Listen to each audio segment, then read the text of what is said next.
मुसाफिर। सुबह की रोशनी में आरव और मीरा गांव से बाहर भाग तो निकले थे, लेकिन उनके दिल में अब भी डर बसा था। दोनों ने कसम खाई कि वो इस गांव के बारे में किसी को कुछ नहीं बताएंगे।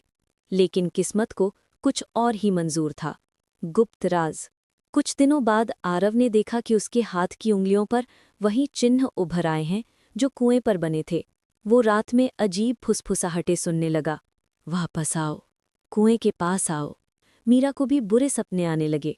हर सपने में वही गांव, वही परछाइयां और वही कुआं दिखाई देता। वो जागकर डर से कांप जाती।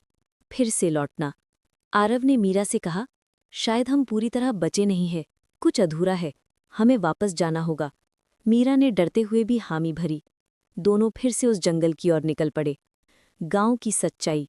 जब वे गांव पहुंचे तो इस बार वहां और भी ज्यादा अंधेरा और सन्नाटा था। कुआं पहले से भी ज्यादा भयावह लग रहा था। मीरा ने धीरे से कहा, आरव, मुझे लगता है इस गांव के लोग कभी मरे नहीं थे, उन्हें कैद कर लिया गया था। अचानक कुएं से एक भारी आवाज गूंजी, सही कहा लड़ती, हमारी आत्माएं कैद हैं और तुम दोनों ही हमें मुक्त कर सकते हो। अंतिम टकराव। जैसे ही चांद उगा, परछाइयां फिर से बाहर आने लगीं। आरव के हाथों के चिन्ह चमकने लगे। मीरा ने तुरंत उसका हाथ पकड़कर कहा, आरव, शायद यही कुंजी है, तुम्हारे हाथों पर उभरे ये चिन्ह। दोनों ने मिलकर कुएं पर हाथ रखा। अचानक रोशनी का भयंकर विस्फोट हुआ। पूरी धरती हिल गई। परछाइयां चीखते हुए गायब हो गईं, लेकिन इस बार उनकी चीखें अलग थीं। ये आज़ादी की चीखें थीं, मुक्ति या श्राप। गांव शांत हो गया। टूटी झोपड़ियां और वीरान रास्ते धीरे धीरे चमकने लगे, मानो गांव फिर से जीवित हो रहा हो।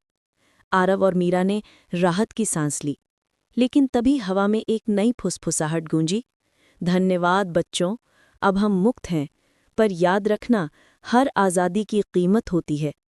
आरव और मीरा ने एक दूसरे की तरफ देखा। उनके चेहरे पर डर और सवाल दोनों थे।